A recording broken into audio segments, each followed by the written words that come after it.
Okay, good. So let's start. I'm going to read the first pasuk as I always do, and then we will read the ankelos, and then we will explain it. Just want to check. Everybody can hear me? Okay, I'll take that as a yes.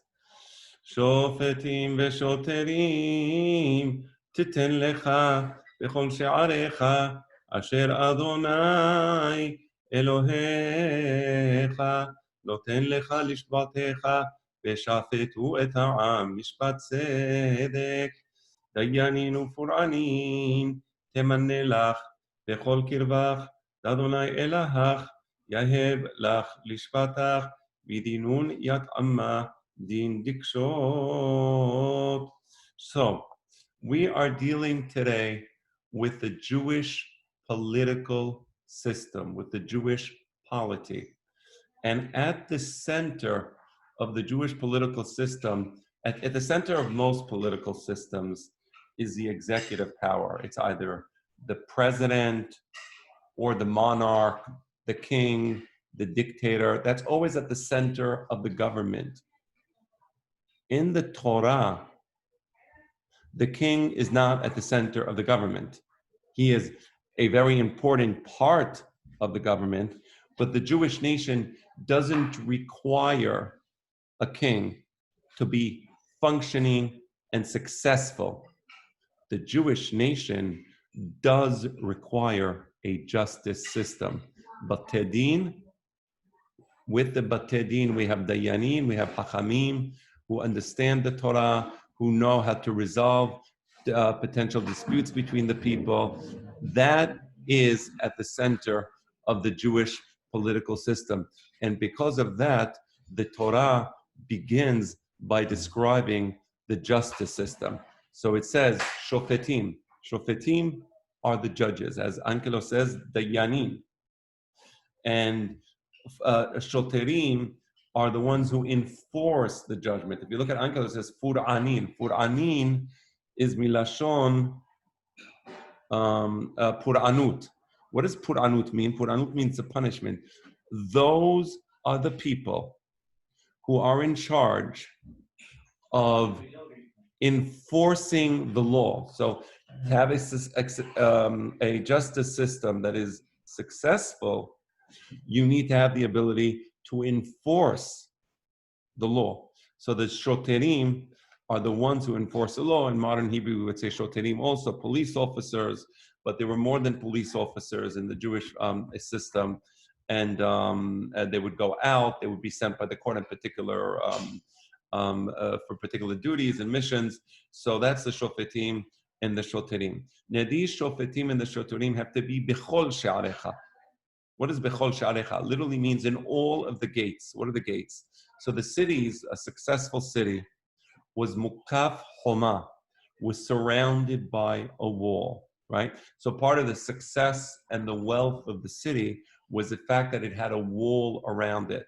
I believe that in the days of the Mashiach, this would also be the case, which is to say that the cities will have walls around them. I say this because it's not so much a security issue anymore. In those days, it was a security issue.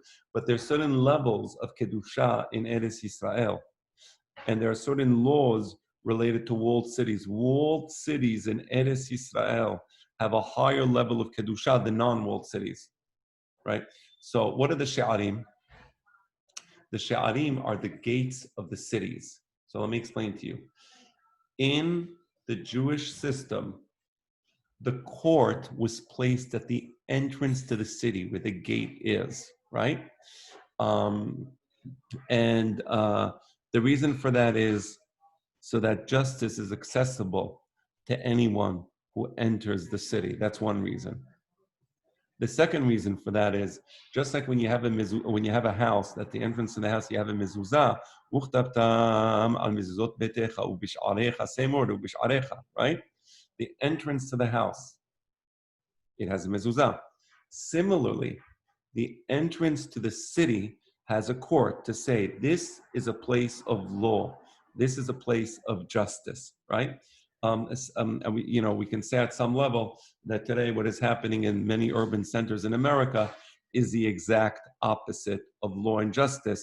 So people know, God forbid, chas v'shalom shalom neda.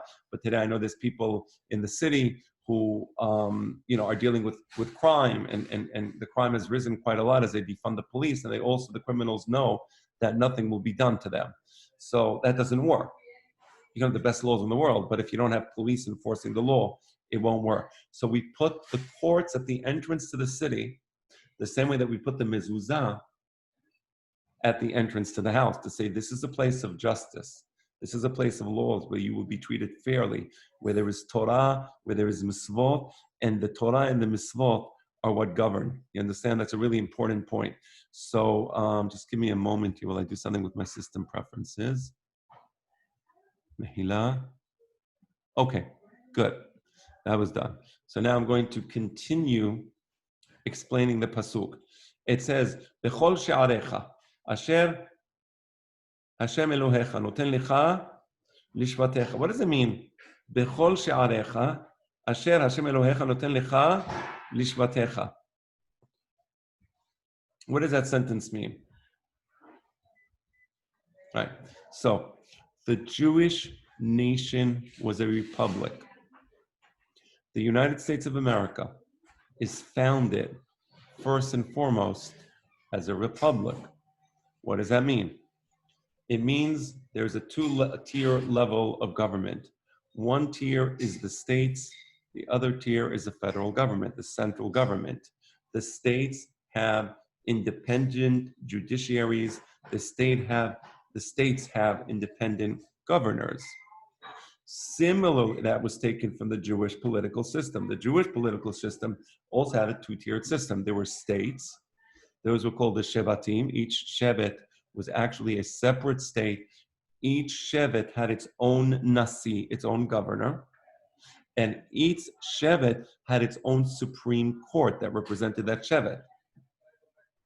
But more than that, each city within each state or within each Shevet, each city had its own court. There was no such thing as a city without a court, right? So what this is saying is that there is an abundance of Batei Din, and there is the opportunity for seeking justice at any time. And I want to explain a little about this before we go to the next pasuk. There is a question of Inui Hadin. Okay, let me explain what Inui Hadin means. On the one hand, Pirkei Avot says, Hevu metunim badin.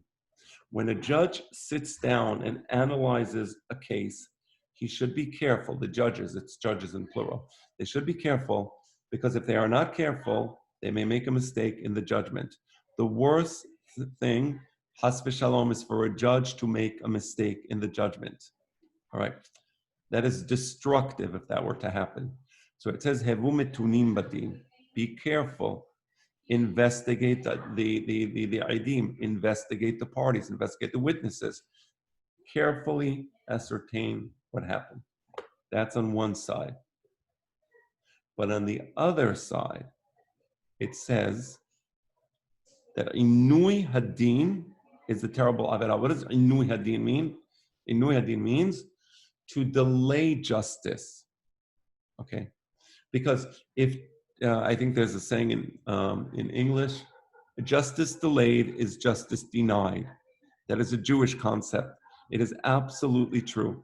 If a person has to go to court and wait months and years to get a verdict, that is not justice. I know that's the way it works in America. That's the way it works in Israel. That's the way it works in almost every country in the world, at least in the Western world. That's what I'm aware of. I'm not aware of other countries. So I will limit my statement to countries in the Western world where you have to spend thousands and thousands of dollars, and the justice will take years and years and years. That is against the Torah, and it is inexcusable that today in Eretz Israel, they do not follow the Torah on such a fundamental point, a point that will improve society immensely. It's right here in the Torah. It makes so much sense, but instead we follow the Western justice system, which is based upon the notion of justice delayed is justice denied, only they actually implement that notion. And for whatever reason, I'm sure that if there were politicians here, they would give us 1,000,001 excuses why it must be that way. But we have a Torah, and our Torah says, no, it shall not be that way. So that's the next part of the pasuk. V'shafetu et ha'am mishpat tzedek. Justice has to be administered properly. The justice has to make sense. Let me see what mishpat tzedek means in if any of the mefarshim explain the word mishpat tzedek. So Ankylos says din dikshot. Din dikshot means something that's true, something that makes sense, right? There's some ridiculous, cases that we hear about. The greatest, I think, one of the greatest ridiculous cases that maybe many of you, although as you know, I'm an attorney and I've studied law and I've studied case law, and that was part of my legal training. So one of the most famous cases that I've studied, but I think many of you are aware of this case because I understand that there was a TV show called Seinfeld, which highlighted this case. And I'm referring to the case of a person who apparently bought some hot coffee or something in McDonald's, and they spilt it upon themselves, and they burnt themselves. Who would have thought that if you spill, hot coffee on yourself, you will burn yourself? And they successfully sued, I think it was McDonald's. Again, forgive me if I don't remember whether it was McDonald's or some other restaurant, but it's such an absurd and outrageous case, and there's so many examples of absurd and outrageous cases. In the Torah, you cannot have an absurd and outrageous result. It doesn't work like that. The guiding principle in the Torah is mishpat tzedek. It has to be a judgment that makes sense, that is equitable, that is reasonable. That is the guiding principle. That is the guiding principle in any din Torah, mishpat tzedek. Let's continue. Let me see if I see the Rabbeinu Saadia Gaon. I'm sorry, Mechila. The mishpat tzedek. Okay. All right. Let's continue. I'm going to read now the second pasuk.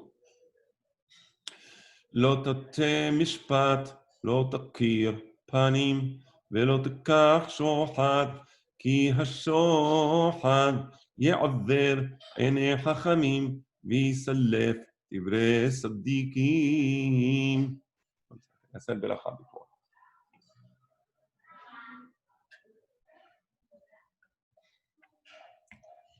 Okay. La tasle din, la tishtemod'a apin, vela tekabel shuhda, are shuhda me'aver enei hakimin, umkalkel pitchamin terisin. Okay.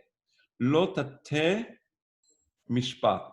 What does it mean, lo tateh mishpat? Lo tateh mishpat means you're not allowed to incline a case. You're not allowed to incline. What does it mean? You're not allowed to incline a case. So, for example, I'm an environmentalist, and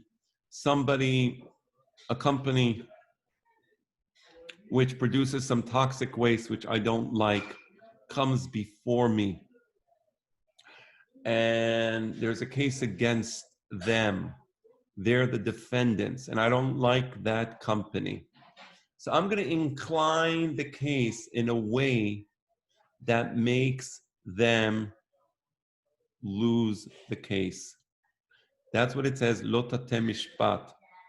That's not justice. I mean, I like that company, and maybe it could be that it's a bad company. Okay? Perhaps. Lo tateh mishpat. Mishpat, justice, is not a place for politics. Where's a place for politics? Among politicians. Judges must be excluded from politics. So I'm a judge, and comes before me a company which is environmentally unfriendly, and I don't like them. Then I am absolutely forbidden from inclining the case against them. Lo tateh mishpat. Right? Otherwise, justice becomes a joke. It becomes a farce. And indeed, many times it is a joke. And many times it is a farce.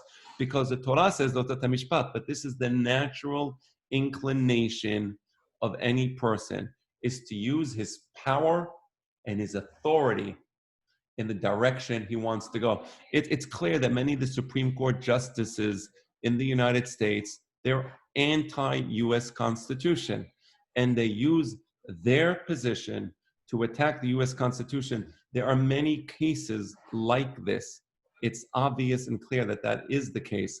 And that's a mistake, because you're not supposed to incline the case based upon your particular preferences and your proclivities, because that's not justice. Justice is to implement the law and to do a job as a judge, which allows you to implement the law correctly and equitably. That's number one. Lo takir panim. Lo takir panim, you are not allowed to recognize someone's face. You can't recognize someone's face. What does that mean, you can't recognize someone's face? If you have somebody coming before you, there's a famous case in the Gemara, I think it was Rabab al-Nahmani, was it? Forgive me if I'm mistaken. So, yes, he was a Kohen, that's right.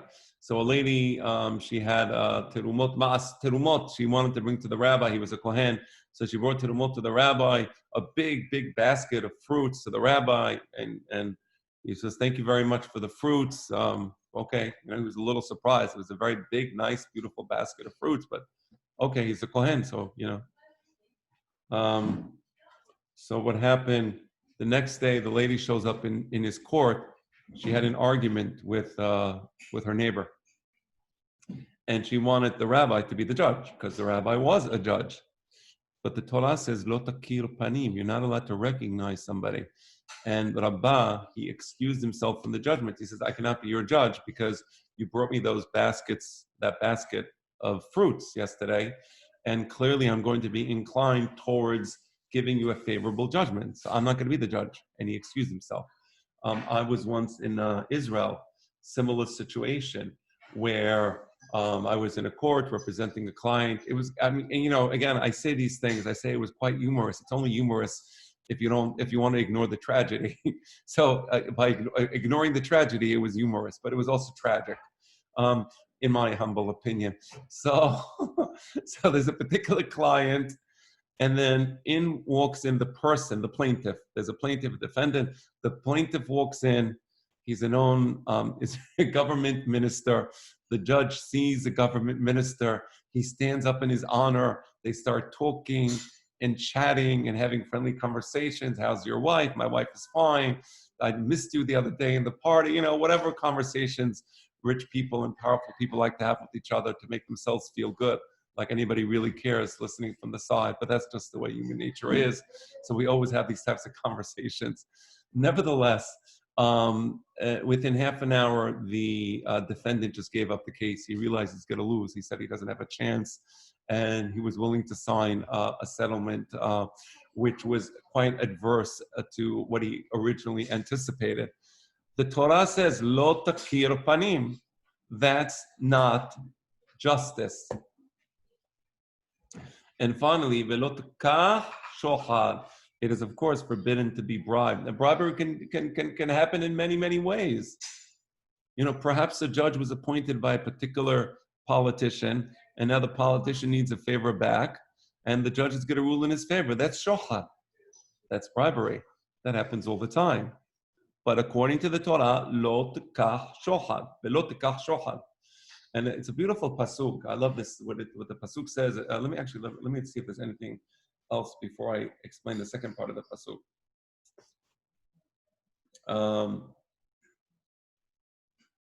Right. Okay. So, ki hashochad ya'aver einei chachamim. I love this pasuk. Ki hashochad, bribery will make the wise men blind. Misalev divrei tzadikim, and it will twist the words of the pious. Let me explain what that means. Bribery is blinding. That's unavoidable. You can be a smart person. You can be a chacham. And if you are bribed, if you receive a favor from someone, you will be blinded. Right? The wisdom of Rabbah in not accepting the case from that lady is because the minute you get a favor from someone, the minute somebody does something good to you, you can no longer see things rationally, right? I'll give you a great example. I used to use this example many, many years ago, decades ago in my class, but I think it's equally valid today as it was back then. The example is, imagine somebody did you a great favor. He invested a lot of money in your business. You became rich because of him, and you return the money. You don't owe him any more money, and one day you're walking and somebody accidentally in public, as you're walking outside in public, and somebody accidentally steps on your foot. And who was it that stepped on your foot? That person who did you that great favor. And he said, oh my gosh, I'm so sorry.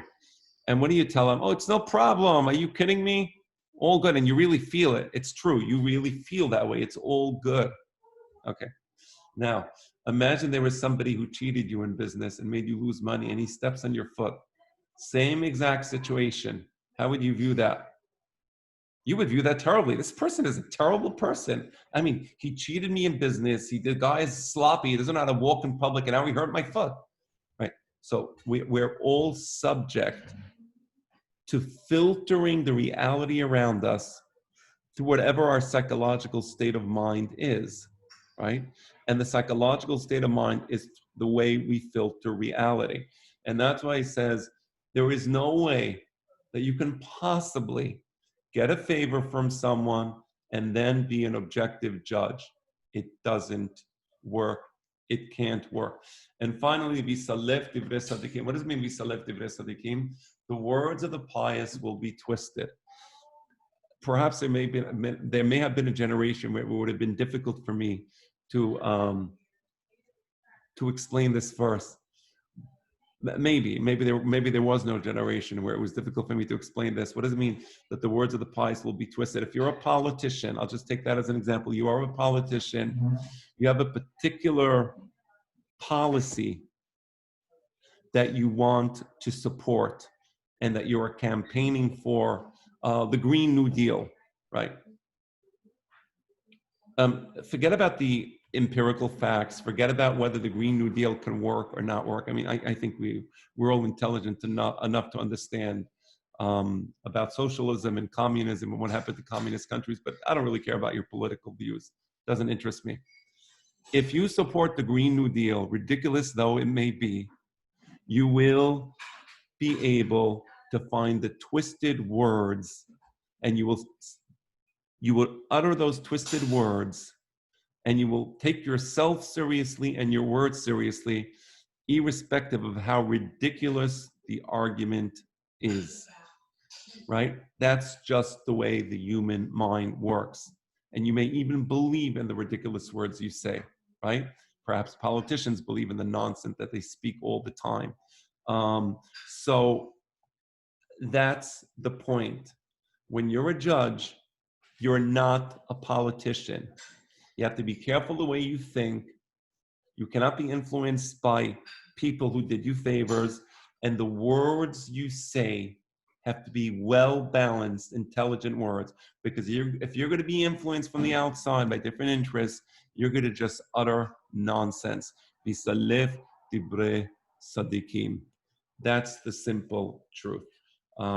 So let's continue to the next pasuk.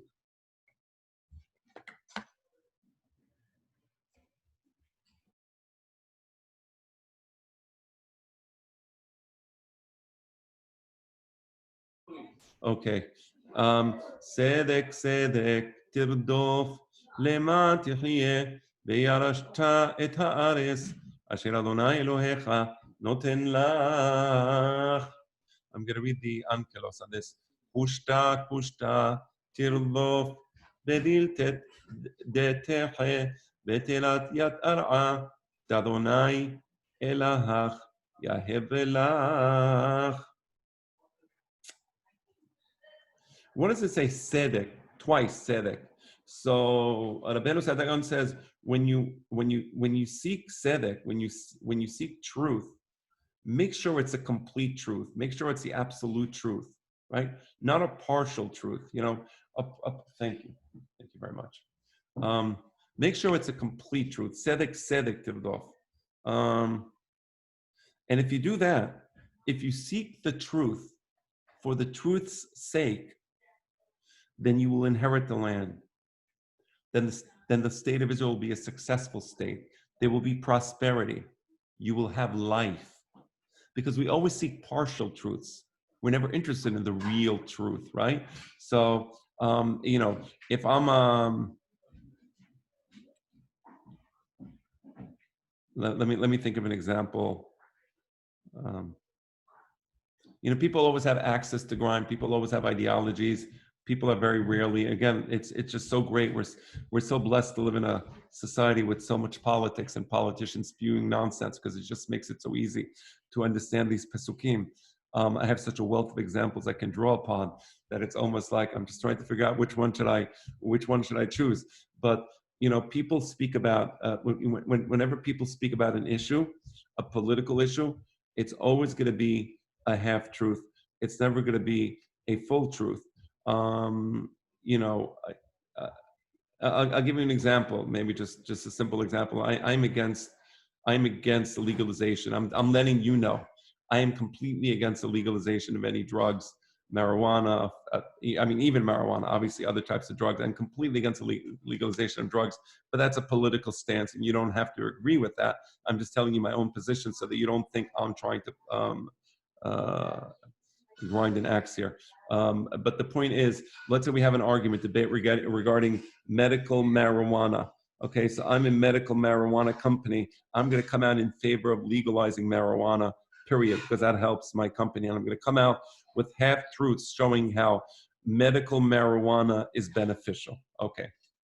On the other hand, there's a person who is from the Christian belt, completely opposed to any type of marijuana, medical or otherwise. And he's going to come out with a half-truth showing how cases where medical marijuana resulted in schizophrenia. Okay, that's the way politics works. That's the way politicians work. People take a position and they only show their position. You will never see on TV Nancy Pelosi saying, I think that Lindsey Graham has a great point. And you will never see Lindsey Graham coming on TV and saying, I think Nancy Pelosi has a great point. I'm not trying to equate them, by the way. I actually, I'm not trying in any way to equate the two. I actually think that one has much more moral standing than the other. But again, that's politics. I am trying to say, let me go to Israel. There's a show in Israel called Politica, where politicians from different sides of the political spectrum are arguing, and they have arguments, and they go on, and they're screaming, and it's a good thing they don't have any cups or dishes on the on the table, because they'll be throwing things at each other. But anyway, it's Politica, and Politica has been around for decades, and they've been arguing and giving the best arguments on both sides. It has never happened in the history of the state of Israel, probably in the history of any other state, but just in the state of Israel, where one politician told another, you make a very good point there. You convinced me. You're right. That never happened. Now, why is that? Is it because nobody ever made a mistake? Or is everybody so stupid that they can't actually understand and follow an argument on the other side? No, it's because politicians are not interested in truth. They're interested in half-truths. And those half-truths are the truths that support their particular political interests. And that's why it doesn't say tzedek tirdof. There's a lot of tzedeks. But you don't have a lot of tzedek. Look at both sides of the truth, combine them, and then find what it is that is good for the nation. Because if you do that, the nation will be blessed. And you know why America is in crisis and so many other countries are in crisis? Because politicians live on half-truths. And that's the truth. Okay. Very nice. Very nice Perush on... Thank you. Thank you very much. On our current situation. Thank you. Yeah. All right. And you see, and this, we have leadership like that are interested in full truths. What happens? Leman tihya, you will have life. You will inherit the land. You understand? Okay. Let's continue.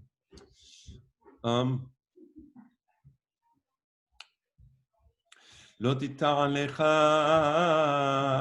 אשר כל עץ אסל מזבח אדוני אלוהיך אשר תעשה לך לתסוב לך אשרת כל אילן בסתלמת בחד אדוני אלך V'ta'abed lach. One moment.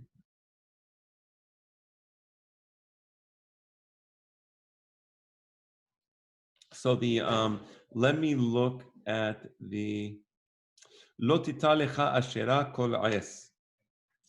Ve'al tita lecha ashera min ha'es. Kol במובן min. So thank you. So lo tita lecha. Okay, let me explain to you the law. So you had the Bet HaMikdash. On the outside portion of the Bet HaMikdash, there was the Mizbeach. And the Mizbeach, the altar, where you brought the Korbanot, the outer Korban. And it's saying that you're not allowed to plant a tree outside by the Mizbeach, right? You're not allowed to plant a tree outside by the Mizbeach. The reason is because in the pagan world, one of the ways that they would worship their gods would be through trees, right? So, today we have the Christmas tree. The Christmas tree is actually a vestige of a very ancient pagan ritual whereby the spirit of a particular god would enter the tree. And when you were worshiping the tree, you weren't worshiping the tree for the tree's sake. Rather, you were worshiping the tree for the sake of the spirit that dwelled within the tree, right? So because of this, it is forbidden to plant a tree by the Mizbeach because, as you know, idolatry is the most repugnant and abominable thing in the eyes of God. There's nothing more repugnant and sinful than idolatry or anything that is similar to idolatry, right? So even to plant a tree there by the Mizbeach is forbidden. All right. There's a very nice perush of the Hachamim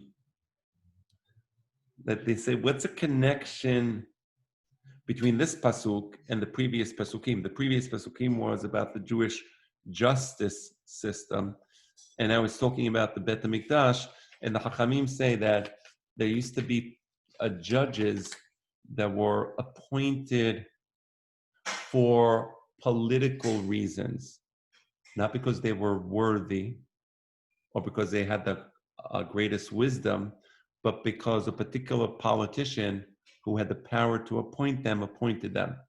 So the Hachamim say that the Bet HaMikdash is the holiest place in the world, and if you bring into the Bet HaMikdash an asherah, a tree of idolatry, that's an abomination.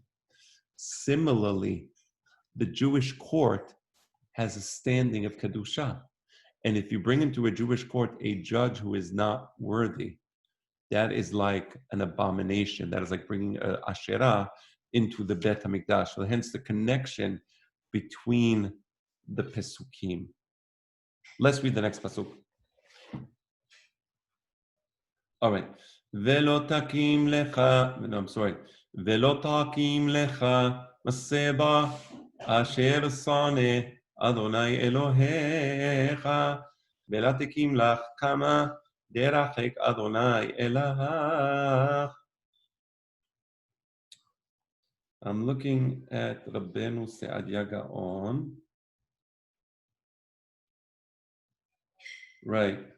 All right. So let's explain what the maseva was. The maseva was a large stone, probably with a flat surface, and on top of the flat surface, they would bring some sort of sacrifice onto the god. That's called the maseva. So the pasuk says that you should not, or you may not, or it is isur deoraita, to build the maseva for God, right? You say, but I'm doing it for God, right? I'm doing it for God. Well, don't do it for God because He hates it, okay? He hates it. So don't do that. And in general, and as a very specific rule, you're not allowed to come to God as you see fit. You may only come to God as He instructed you to do so, right? So we have the laws of the Bet HaMikdash. We know how to bring korbanot, what korbanot we may bring, what we may not bring. It's very specific. It's very precise, and it's precise for a reason. Because who is man? A minuscule, infinitely small, and fleeting creature to come before the creator of the entire cosmos, of all existence. Everything that exists is by virtue of the creator's plan and infinite wisdom. Who are we to come before God and, bring him a sacrifice? Who are we to come before God and do anything of that nature? And the answer is as follows. If God instructed us to do so, we humbly do so. But if God did not instruct us to do something, it would be supreme arrogance for us to come before God and say, here, I'm building this maseva in your honor, and I'm going to now bring korbanot on that. Absolutely not. That's arrogant. Who are you to do that for? And I'm putting my hands on, for those who can't see, for God. No. That's something that God hates and finds to be an abomination. Let's continue. All right.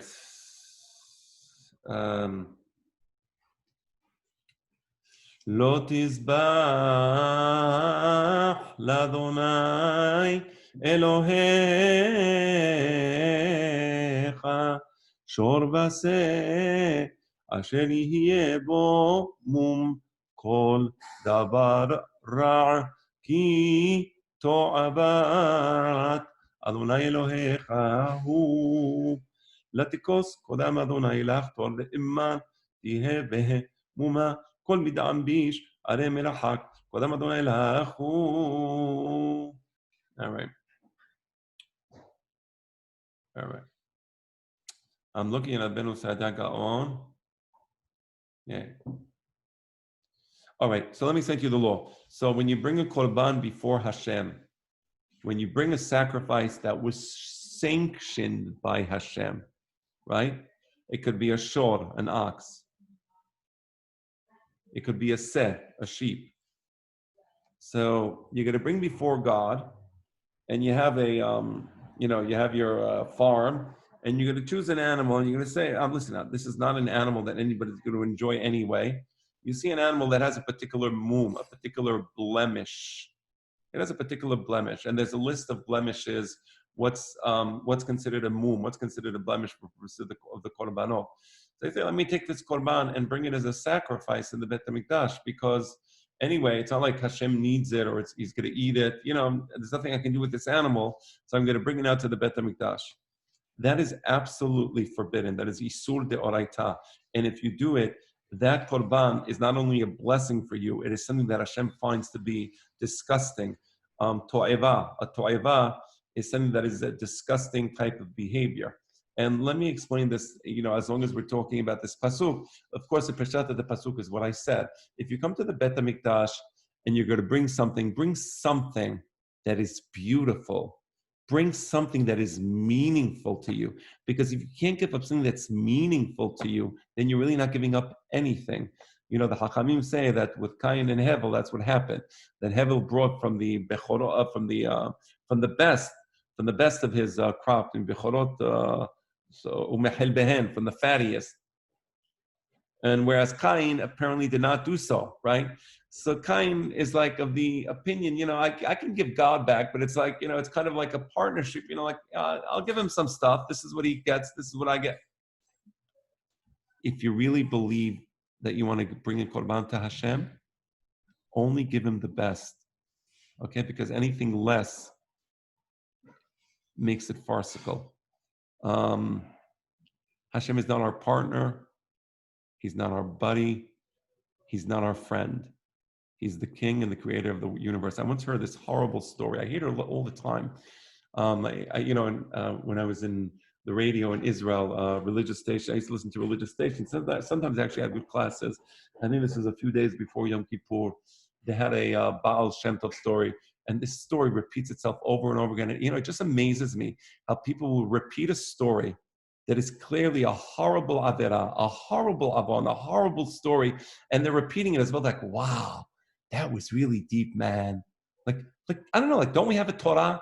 Anyway, so I hear this story, and I can't believe they say it. Anyway, so my position on the story, I just want, before I tell you the story, is I don't believe the story. I don't believe it happened. I don't know who the Ba'al Shem Tob was, and I don't care. I don't believe the story about Ba'al Shem Tob, just because he was Jewish, and so I'll say it's not a true story, but everybody repeats it anyway. And again, it's the historical veracity of the story is not the relevant point. The relevant point is that the message of the story is so twisted and demented, and it fits in so beautifully into this pasuk. So Cain thinks, yeah, like I'll bring some stuff to God, like it's okay, like we're good with this. So let me tell you the story. So the story is that the Ba'al Shem Tob was in a synagogue on Yom Kippur at night, and he was praying fervently. And after the fervent prayers, he left the synagogue and somebody followed him. There's always these weird, creeps. If somebody followed me as I was leaving the synagogue, I think I might call the police. But anyway, somebody was following him, and he went to a bar. It was the nighttime. He went into the bar and he ordered a drink. And like the guy's following the Ba'al Shem Tob, and he's looking, is he going to drink the drink? And he's sitting down in the bar. Yom Kippur at night, after Yom Kippur at night, I'm really exhausted of the selichot. I go home, I study Torah, and I fall asleep from studying Torah. In this story, he goes to a bar. Okay, I don't know who was in the bar. I assume there was a big mechitza there, and chas v'shalom, there was no woman in the bar. Certainly not in Eastern Europe. Be that as it may, he goes into this bar, and he gets a drink. He orders a drink, and he starts drinking, and this person can't believe what he's seeing. The Ba'al Shem Tob was drinking on Yom Kippur at night. Maybe there was also a jar of peanuts there. I don't know. That part of the story wasn't clear. I don't encourage drinking in bars or drinking alcohol, but when I drink at home, I have some salty peanuts and I have the scotch. Nevertheless, the story doesn't go into that particular detail. So he's sitting there and he's drinking, and finally the guy can't help himself, and he says, Ba'al Shem Tob, what are you doing? It's Yom Kippur. Like, how can you be doing this? And he says, here's what happened. I made a deal with God, and I have it all here in my notebook. And he opens up his notebook, and the notebook has a list of bad things that God did to him during the year. Right? God did this to me, and God did that to me, and God did the other to me. And then I was standing in prayer in the synagogue, and I told God, God, you did all these terrible things to me, and now I'm going to eat on Yom Kippur at night, and we're even, because all the bad things that happened to me, now this is going to happen to you, and we're totally cool with each other. Okay, that's the demented story. Again, I do not believe it. I will be done. Any Jew, they say this about any Jew, I will immediately say it's a lie, because the Mishnah says, but this whole idea that somehow we're equal to God, like we're buddies, we're like classmates, and we can have these like open conversations together where we talk as equals. No, we're actually not equal to God. He is the creator, he is the king, and we are his subjects. Can you speak to God? Yes, of course, with respect, with humility, with fear. Ibdu et Adonai besimcha, begilu bir'ada.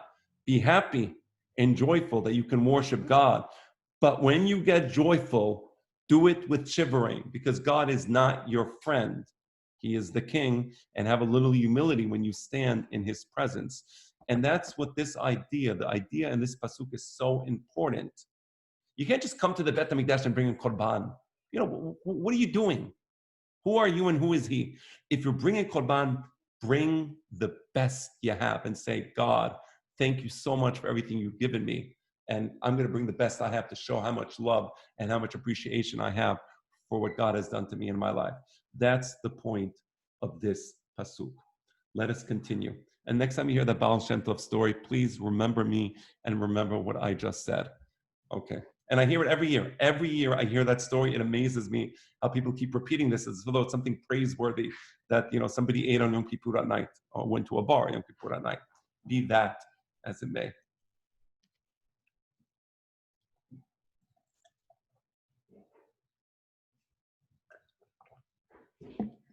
All right. Continuing in the pasuk. For those of you who are following on the screen, it's here. Ki maseh v'krbecha be'achad she'arecha אשר אדוני אלוהיך נותן לך איש או אישה. Actually, you know what? I am going to skip because there isn't, I mean, first of all the Pesukim are fascinating. All the Pesukim, of course, are beautiful. I want to go to this series of Pesukim, which takes us back to the judiciary. All right? It takes us back to the judiciary. So, ki palem mecha. Okay. I'm going to, I want to focus on the judiciary a little more. Ki palem mecha dabar lamishpat ben dam ledam ben din ledin ובין נגע לנגע, דברי ליבות בשעריך, וקמת ועלית אל המקום אשר יבחר אדוני אלוהיך בו. Reading the Ankelos. הרי יתפרש מנך פתחמה דדינה, בין דם לדם, בין דין לדין, ובין מחתש סגירו, למחתש סגירו, פתחמי פלוגת דינה בקרבך, ותקום ותסק, לאתרא דיתרא אדוני אלך אוקיי. כי יפלה. יפלה means separate, right? Yipaleh mimecha means it will be separate from you. What's going to be separate from you? Davar, a particular matter, la mishpat, related to a particular law. Meaning there is a law, there is a question, and that law is separate from you. You don't know what the law is. I just want you to understand the lashon of the pasuk. Let me look at the Rabbeinu Sa'adia Gaon. V'cha'asher ya'alem. Ya'alem means it's hidden from you.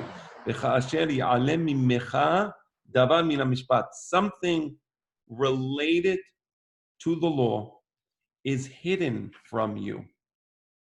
Right? Bendam ledam. For example, there could be a law related to whether somebody is guilty and therefore is subject to death penalty, for example, or somebody is innocent and therefore not subject to death penalty. Let me see what Ankelo says. Bendam ledam.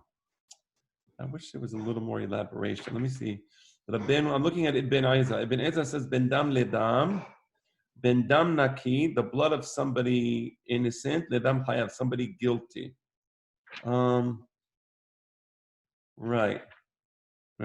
Again, it has to do with the laws of murder. Somebody killed, and it's not clear whether the defendant is guilty of murder or is not guilty. There's a particular aspect. There's a particular circumstance that creates a doubt, and the judges don't know how to rule in that case. Okay? Let me give you a little more background. Capital cases in Jewish law were tried in courts of 20 feet. There was three types of courts in terms of numbers. I'm talking about numbers. I'm not talking about categories because there are more categories. But there was courts with 3 people. Those are smallest. Those are generally for Dinei Mamonot and for cities that have less than 100 people there. But most cities had courts of 23. Okay. Now, a court of 23 judges can rule matters of capital punishment. So if a person is accused of murder, he could be brought to a court of 23. So there's a city where somebody is accused of murder, and the judges sitting in the court have a particular doubt. They're not going to execute a person so easily. And as you know, actually, a death penalty was very rare in the Jewish system, in the Jewish justice system. Nevertheless, they have this doubt. Another doubt, ben din ledin. What does it mean, ben din ledin. Let me look at ankelos. What does the word din mean? Pitkama dedina. You don't know what is the correct judgment. Pitkama dedina. Let me see whether Ibn Ezra, what does he say? Ben din ledin. He says din ledin has to do with dinem amonot. Dam ledam has to do with capital punishment, murder trial. Din ledin has to do with commercial disputes, right? Interesting. The mamon. Okay. And finally, uben nera la nera. Uben nera la nera is the easiest one. That's explicit in the Ankelos, and on that there's a full agreement. There's a nera sarat.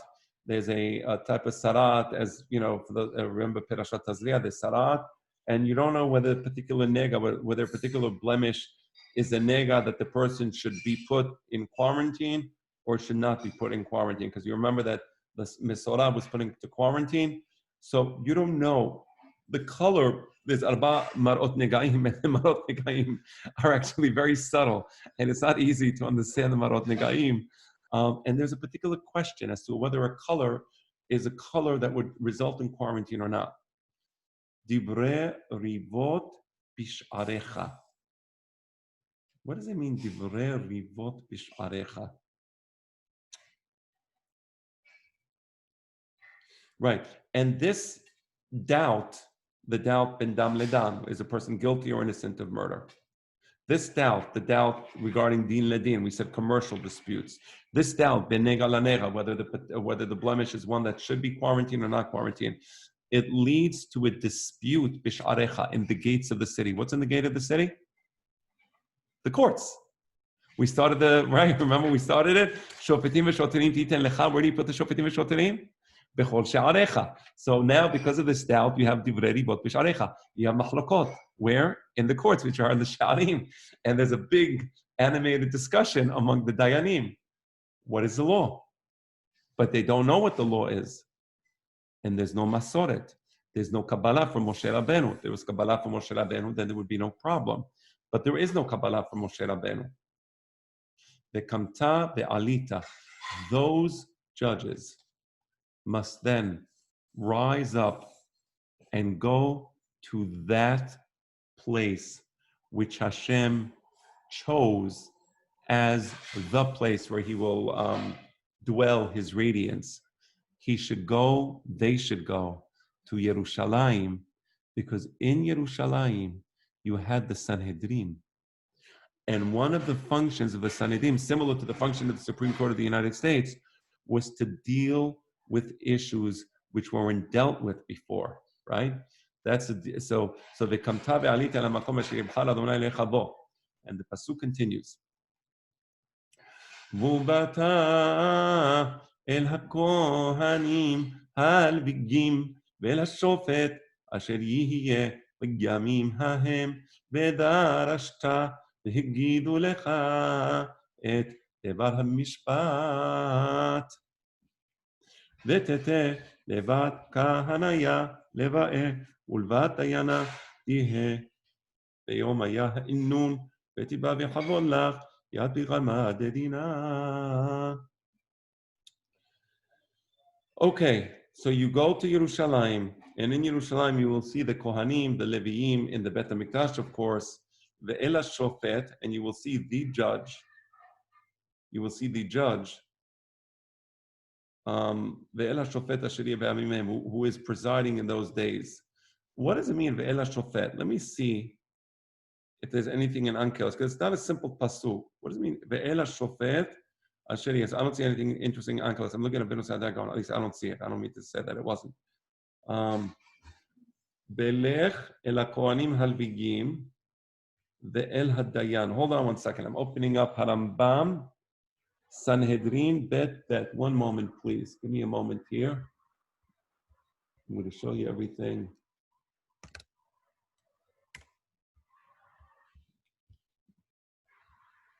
Harambam, Sanhedrin.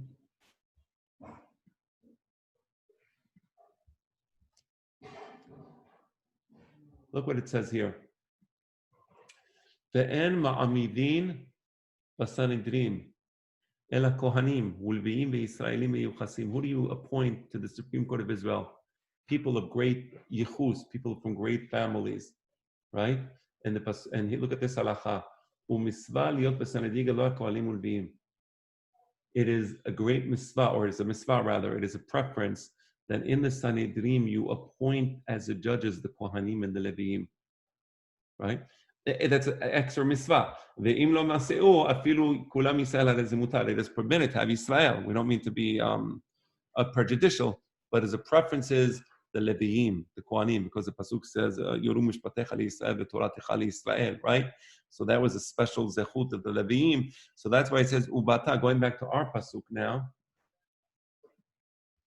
Going back to our pasuk, to the extent that I can actually find it. Good. All right. Ubata ela kohanim alviim. You see why it says kohanim alviim? Because they were the ones who would sit in the courthouse. Generally, that was the el hashofet. So now, what does it mean, el hashofet, and to the judge? Right. Ve'el hashofet asher yeh b'yamim hahem. Let me look at Rabbeinu Se'adia Gaon. Ve'el hadayan asher yeh b'yamim hahem. I will explain to you what I understand in this. What I understand. In the Gemara in Masechet Rosh Hashanah, Daf Kaf Bet. You know, they have the famous story with Rabban Gamliel, who was had a particular dispute with Rabbi Yoshua ben Hananya regarding the Kiddush HaChodesh. And Rabbi Yoshua ben Hananya was quite upset at Rabban Gamliel require. I'm not telling you the whole story because it's a bit late. I see we won't have time. But the point is, the Gemara there says that Shimshon bedoro kishmuel bedoro. Whoever is the judge in your generation, he is in the Bet Din, he is in the Sanhedrin.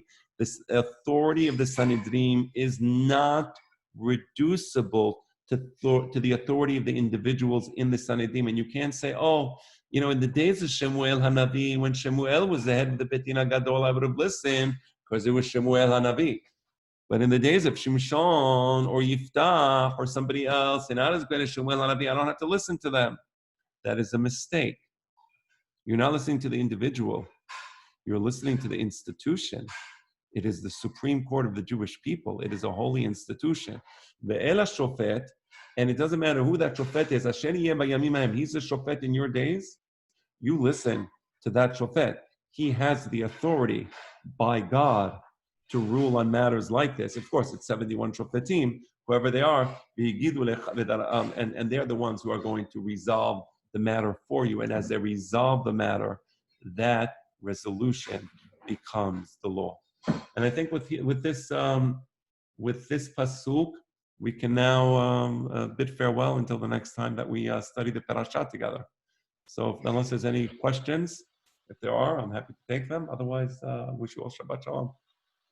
Thank you, Chacham. Thank you, Rabbi. Shabbat Shalom. Thank you. Shabbat Shalom. Shabbat Shalom to all of you. A pleasure. Thank you. Shabbat Shalom.